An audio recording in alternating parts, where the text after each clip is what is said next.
پیدائش کی کتاب اس کا 3 باب۔ اور سام کل دشتی جانوروں سے جن کو خداوند خدا نے بنایا تھا چالاک تھا، اور اس نے عورت سے کہا، کیا واقعی خدا نے کہا ہے کہ باغ کے کسی درخت کا پھل تم نہ کھانا؟ عورت نے سام سے کہا کہ باغ کے درختوں کا پھل تو ہم کھاتے ہیں، پر جو درخت باغ کے بیچ میں ہے اس کے پھل کی بابت خدا نے کہا ہے کہ تم نہ تو اسے کھانا اور نہ چھونا ورنہ مر جاؤ گے۔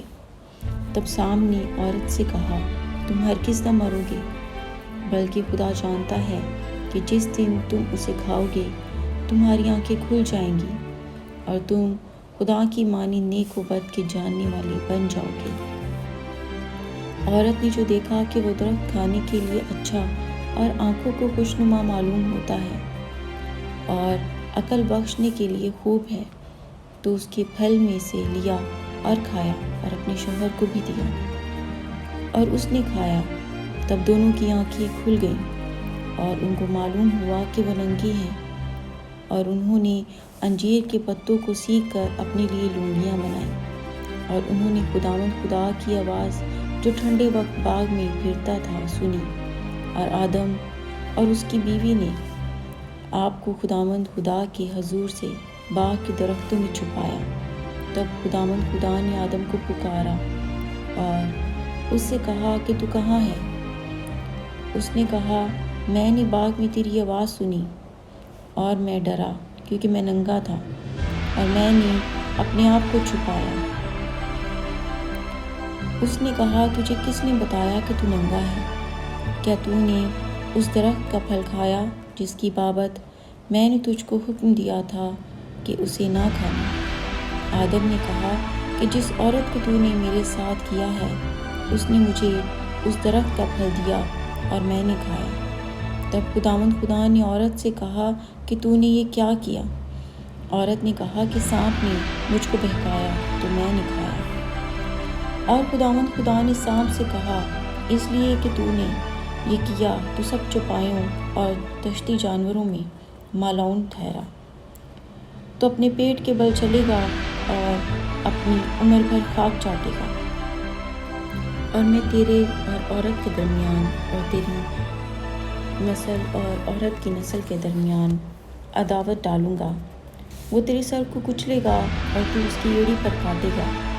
پھر اس نے عورت سے کہا کہ میں تیرے درد حمل کو بہت بڑھاؤں گا، تو درد کے ساتھ بچے جنے گی اور تیری رغبت اپنے شوہر کی طرف ہوگی اور وہ تجھ پر حکومت کرے گا۔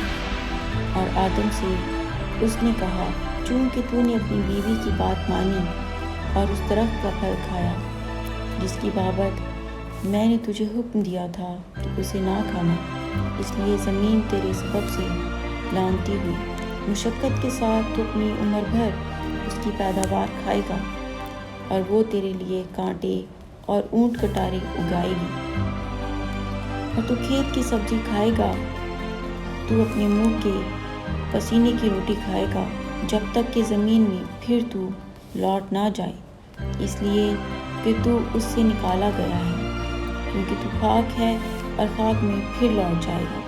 اور آدم نے اپنی بیوی کا نام حوا رکھا، اس لیے کہ وہ سب زندوں کی ماں ہے۔ اور خداوند خدا نے آدم اور اس کی بیوی کے واسطے چمڑے کے کرتے بنا کر ان کو پہنائے۔